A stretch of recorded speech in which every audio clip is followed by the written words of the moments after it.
Hello student, स्वागत है आपके अपने चैनल नेक्स्ट क्लासेज पर। आज मैं टॉम यानी कि थ्योरी ऑफ मशीन का सेकंड लेक्चर लेकर प्रस्तुत हूँ बैलेंसिंग ऑफ रोटेटिंग मासेज का। तो बैलेंसिंग ऑफ रोटेटिंग मासेज में मैं फर्स्ट लेक्चर में पढ़ा चुका हूँ balancing of a single rotating mass by a single mass rotating in the same plane. यानी कि सेम प्लेन में मास रोटेट कर रहे थे और उसको हम क्या कर रहे थे, एक मास को दूसरे मास से हम बैलेंस कर रहे थे, एक ही प्लेन में था। और आज के इस लेक्चर में second and third and fourth यानी कि balancing of a single rotating mass by two masses rotating in different plane, यानी कि balancing of a single rotating mass यानी कि एक रोटेटिंग मास से बैलेंस करेंगे, उसका वैल्यू निकालेंगे और वो डबल रोटेटिंग मास होगा एक, और वो सेम प्लेन में होगा और एक डिफरेंट प्लेन का भी हम करवाने जा रहे हैं। तो आज के इस लेक्चर में रिलेटेड क्वेश्चन भी करवाने वाला हूं और सॉल्यूशन भी क्वेश्चन को करवाऊंगा, पूरे अच्छे तरीके से करवाऊंगा, समझाऊंगा। और अगर आप ये वीडियो देखते हैं तो आपको बैलेंसिंग ऑफ रोटेटिंग मास के सारे जितने भी क्वेश्चन आएंगे बीटी यूपी में बनेंगे वो सारे आप आसानी से सॉल्व कर सकते हैं। बस आप देखते रहिएगा और इसके जो फर्स्ट लेक्चर है वो उसको ज़रूर देखिएगा। जो इस फर्स्ट लेक्चर का लिंक है इस वीडियो के डिस्क्रिप्शन में या डिस्क्रिप्शन में डाल दी जाएगी, ठीक है। तो चलिए शुरू करते हैं आज के इस लेक्चर को। आज के इस लेक्चर में आउटपुट जो है आपका सेकेंड है, क्या है, balancing of rotating masses. Chapter का नाम है आपका balancing of rotating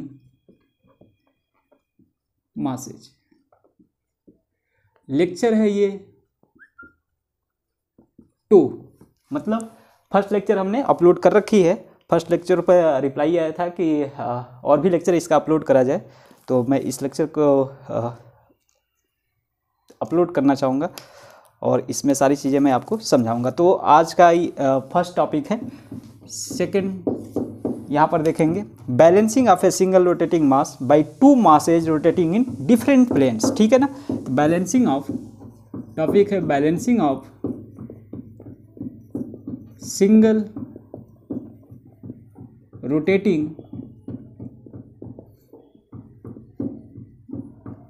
rotating mass by a single by mass by two masses rotating in different plane, by two masses rotating in different plane।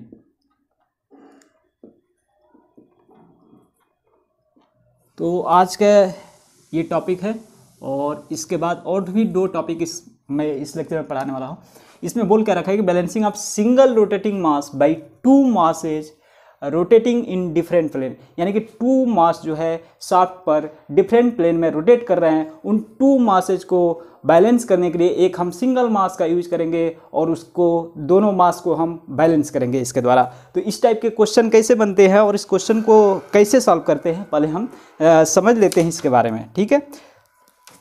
तो यहाँ पर मैं फिगर बना रहा हूँ। फिगर क्या है आपका, कुछ इस तरीके से है। यहाँ पर आप देखेंगे ये है आपका, मान लीजिए शाफ्ट है और इस पर 2 मासेज है अलग अलग प्लेन में, डिफरेंट प्लेन में। तो यहाँ पर एक प्लेन है, इस पर मास जो है m1 है और जो इस शाफ्ट से डिस्टेंस है ये r1 है। समझ में आ रहा है। अब देखिए ये एक प्लेन में हो गया। अब एक दूसरे प्लेन में मैं इसको लेता हूँ, m2 है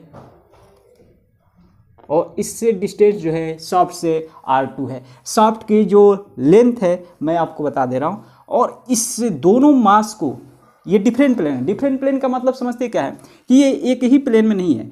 मान लीजिए पहले हमने एक प्लेन बनाया था single balancing of single rotating masses by a single mass in a same plane, ठीक है। तो मैं क्या कर रहा था यहाँ पे, इसके सामने ही मैं यहाँ पर एक मास को फाइंड करना होता था हम लोगों को, तो यहाँ पर मैं लगा देता था और इसको बैलेंस करने के लिए यहाँ पर एक मास का यूज किया जाता था और उसको मैं सॉल्व कराया था। आप देखेंगे फर्स्ट वीडियो इसका तो समझ में आ जाएगी सारी चीज़ें, ठीक है। तो इसमें ये डिफरेंट प्लेन हो गया, तो यानी कि इस प्लेन में एक है और एक ये अलग प्लेन है, ठीक है। तो इन दोनों मास को हमें बैलेंस करने के लिए इसके विपरीत में हमें एक अलग मास लगाना पड़ेगा अलग प्लेन में, ठीक है। तो देखिए यहाँ पर हम यहाँ पर लगाना चाहते हैं इस तरह, कुछ इस तरीके से इसके विपरीत हम लगाएंगे। तो इसको हम मान लेते हैं m मान लेते हैं, ठीक है। इस मास इसका जो मास है वो m है, m मान लेते हैं, और इससे डिस्टेंस जो है आपका r मान लेते हैं, शाफ्ट से डिस्टेंस, ठीक है। अब देखिए यहाँ पर ये है, यहाँ से डिस्टेंस मैं मान ले रहा हूँ L1 मान ले रहा हूँ, और यहाँ से इसकी डिस्टेंस जो मान ले रहा हूँ ये है आपका L2। ये बातें समझ में आ रही है।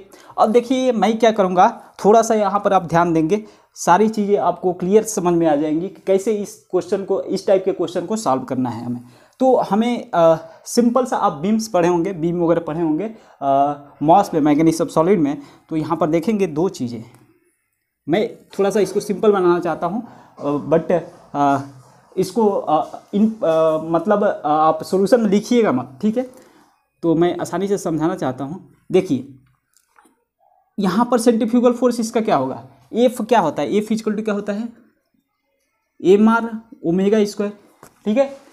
तो ये है ओमेगा जो है एंगुलर वेलोसिटी है, ठीक है। तो एंगुलर वेलोसिटी ये रोटेट कर रहा है ओमेगा से, ठीक है। तो ये ओमेगा, ये भी ओमेगा से रोटेट करेगा, ये भी ओमेगा से, ये भी ओमेगा से, सेम एंगुलर वेलोसिटी से, ठीक है, क्योंकि शाफ्ट ओमेगा से रोटेट कर रही है, ठीक है। चलिए, तो इसका जो होगा सेंट्रीफ्यूगल, इसका जो फोर्स होगा इसको मान लेते हैं हम F1, ठीक है। F1 क्या हो जाएगा, M1 into R1 into omega square, simple सी बात है। इसी तरह इसका हम देख ले तो इसका क्या हो जाएगा, फोर्स जो हो जाएगा M2 into R2 into omega square. बातें समझ आ रही है। इसी तरह अगर मैं इसका देख लूँ तो इसका F मान लेते हैं, इसको F2 माना, इसको F1 माना, इसको F माना, तो ये क्या हो जाएगा MR ओमेगा स्क्वायर, सिंपल सी बात है। यहाँ पर देखिए, तो मैं इसको ये टेक बना लेता हूँ और ये बीम है आपका, ठीक है।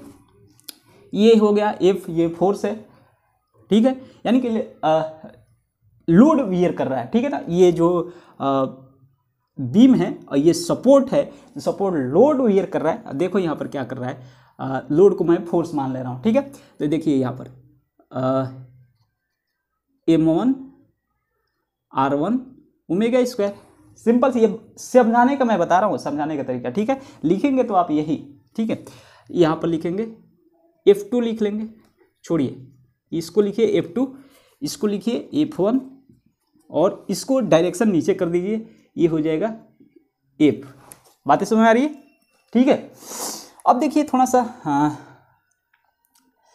अगर हम इसको बैलेंस करना चाहें इस बीम को, तो क्या लिखेंगे, थोड़ा सा ध्यान दीजिएगा, क्या लिखेंगे, F is equal to F1 plus F2 लिखेंगे, हाँ। और थोड़ा सा ध्यान देंगे कि इसको प्लेन ए मान लेते हैं, ठीक है। इसको मान लेते हैं प्लेन ए, ये अलग प्लेन है, इसको प्लेन ए, इसको प्लेन हम मान लेते हैं P, इसको मान लेते हैं Q। बातें समझ में आ रही है। ये अलग प्लेन है, ये अलग प्लेन है, ये अलग प्लेन है, ठीक है। तो मैं इसको सारी चीज़ें, ये तो समझाने के लिए मैं लिखा था, बैलेंस करने के लिए, बट इसको लिखना नहीं है, लिखना क्या है सॉल्यूशन में मैं आपको बता रहा हूँ, ठीक है। तो कहाँ गया मिटाने वाला, तो लिखना क्या है मैं आपको बता रहा हूँ, और इसको मैं मिटा देता हूँ, ठीक है। चलिए, तो हम लिखेंगे क्या कि वी नो दैट, सॉल्यूशन में इस टाइप के जब क्वेश्चन बनेंगे तो सॉल्यूशन में लिखेंगे क्या कि we know that centrifugal force exerted by the centrifugal force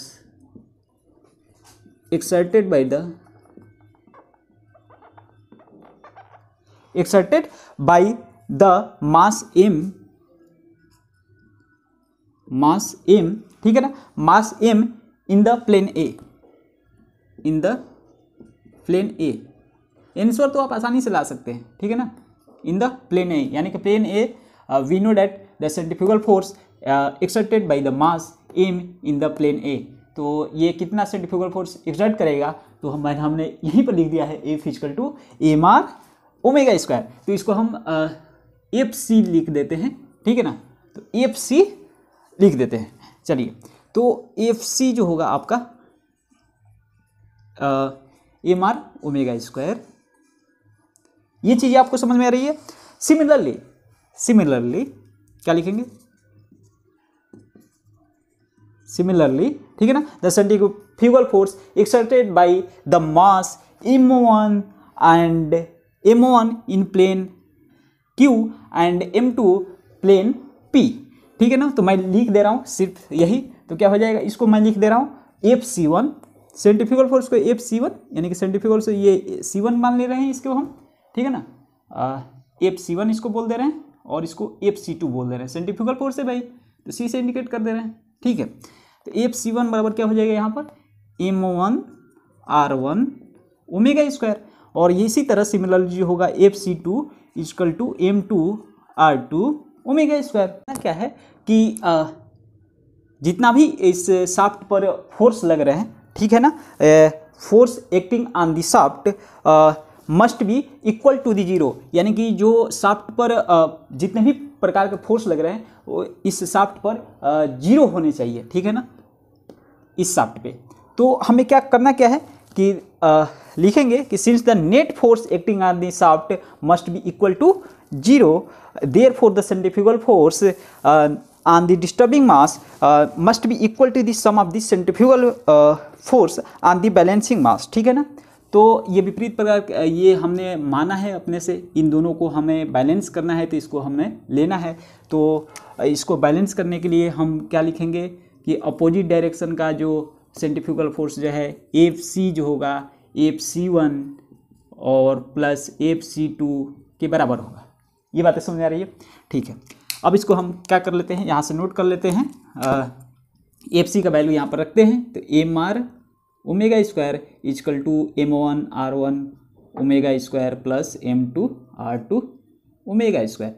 omega से ओमेगा सारी चीज़ें कैंसिल हो गई, तो या इसको लिख सकते हैं M R equal to m1 r1 plus m2 r2।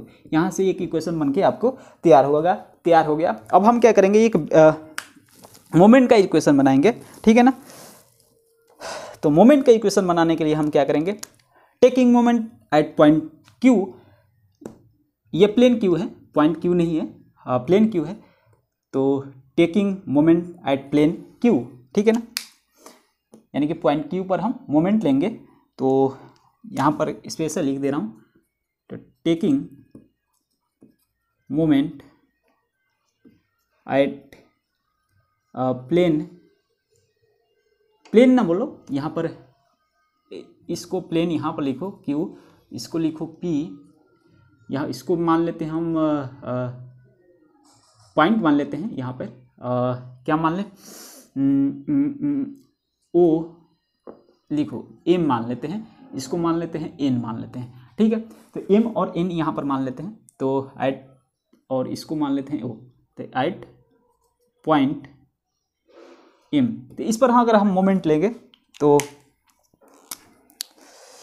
इस फोर्स का जो सेंट्रीफ्यूगल फोर्स का जो मोमेंट है यहाँ पर जीरो होगा, क्योंकि इससे डिस्टेंस जो है जीरो डिस्टेंस पर ये है, ठीक है, क्योंकि ये यहीं से होकर गुजर रही है, परपेंडिकुलर डिस्टेंस लिया जाता है। बातें समझ आ रही है, जब मोमेंट लिया जाता है परपेंडिकुलर डिस्टेंस ली जाती है, तो यहाँ पर ये सेंट्रीफ्यूगल फोर्स इसी पर वर्क कर रहा है और परपेंडिकुलर यहाँ पर जीरो है इसका डिस्टेंस। तो ये क्या हो जाएगा, ये चीज़ें हो जाएगी यहाँ पर जीरो हो जाएगी, टेकिंग एट मोमेंट यहाँ पर लेंगे तो इसका जीरो हो जाएगा, लिख लेते हैं कोई बात नहीं।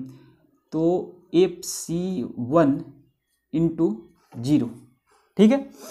अब देखो इसको क्या करेगा, इस पर हमने पकड़ रखा है, जहाँ पर मोमेंट लेना है इसको पकड़ लो, ठीक है। अब ये क्या करेगा, ये तो घुमाया क्लॉकवाइज, तो इसको नेगेटिव मान सकते हो, पॉजिटिव मान सकते हो, कोई दिक्कत नहीं, क्योंकि जीरो समझ में आया, जीरो वैल्यू हो जाएगी, ठीक है। अब इस ये क्या करेगा, घुमाएगा, ये घुमा रहा था इस तरह क्लॉकवाइज, अब यहाँ पर पकड़े हमने, तो इसलिए ये भी क्या करेगा, इस तरह क्लॉकवाइज घुमाएगा, तो क्लॉकवाइज क्या होता है, नेगेटिव मोमेंट होता है, तो हम क्या लिखेंगे नेगेटिव, और फोर्स क्या है एफ सी, यानी कि एफ सी की वैल्यू क्या है, चलो एफ सी लिख देते हैं, इनटू परपेंडिकुलर डिस्टेंस ऐसे कहाँ है, कहाँ कितना है इस फोर्स का, तो परपेंडिकुलर डिस्टेंस है L1, ठीक है ना, तो L1 लिखेंगे। बातें सुन मेरी। इसी तरह अब देखिए, अगर इसको देखें, यहाँ पर पकड़े हैं, इसको देखें तो ये क्या करेगा, ऐसे घुमाएगा, ये फोर्स ऐसे घुमाएगा एंटी क्लॉकवाइज। तो एंटी क्लॉकवाइज जब घुमाएगा तो हम इसको क्या लिखेंगे, पॉजिटिव, तो पॉजिटिव लिख देते हैं। अब देखो इसका फोर्स क्या है, FC2 इंटू परपेंडिकुलर डिस्टेंस कितनी है, L1 प्लस L2, यानी कि L1 ये वाली चीज़ है और प्लस L2, यानी कि L1 प्लस L2। ये बातें समझ में आ रही है। इज इक्वल टू क्या हो जाएगा, 0। अब देखो क्या होता है, यहाँ पर हम लिख लेंगे डायरेक्ट, इसको मैं इधर लेकर चले जा रहा हूँ और इसको यहीं पर ले रख दे रहा हूँ, FC2 into L1 plus L2 is equal to क्या हो जाएगा, FC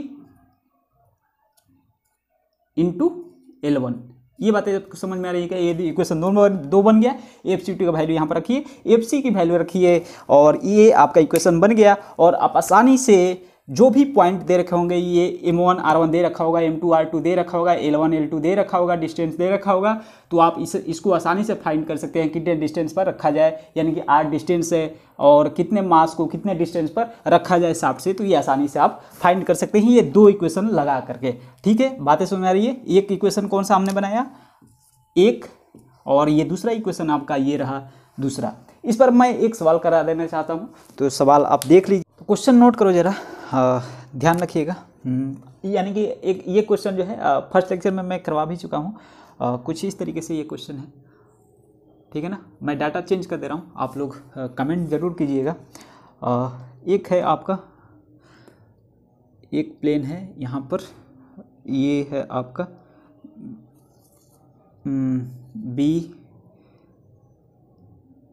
BX है, ठीक है ना, और इसका मास है, और ये है BY, ठीक है। और इसको थोड़ा बड़ा बना ले, कुछ इस तरीके से, डिस्टेंस ज़्यादा है, BX, ठीक है ना। और इसका जो डिस्टेंस दे रखा है ये X प्लेन है, और ये है Y प्लेन, और यहाँ पर एक प्लेन है, अलग प्लेन है, और ये है ये, ठीक है। तो इसको मान लेते हैं 50 सेंटीमीटर, और BX है, ठीक है, और यहाँ से डिस्टेंस है आपका 30 सेंटीमीटर, ठीक है, और यहाँ से डिस्टेंस है आपका 25, ठीक है, 25। यहाँ से डिस्टेंस है ये आपका मान लेते हैं हम 400 सेंटीमीटर की, ठीक है। और इसका जो मास है 20 kg, 20 kg, ठीक है ना, 20 kg, ठीक है। और इसका भी डिस्टेंस दे रखा है, दे नहीं रखा है, मैं दे रहा हूँ अपने से। इसको मान लेते हैं 50, तो इसको मान लेते हैं 35 सेंटीमीटर। तो हमें फाइंड करना क्या है, BX एंड BY का वैल्यू फाइंड करना है, ठीक है ना। तो BX और BY का वैल्यू क्या होगा, यहाँ से आप ध्यान देंगे तो इस टाइप के भी क्वेश्चन बनते हैं। तो क्या होगा यहाँ पर, taking moment at point X पे हम मोमेंट ले लेंगे, तो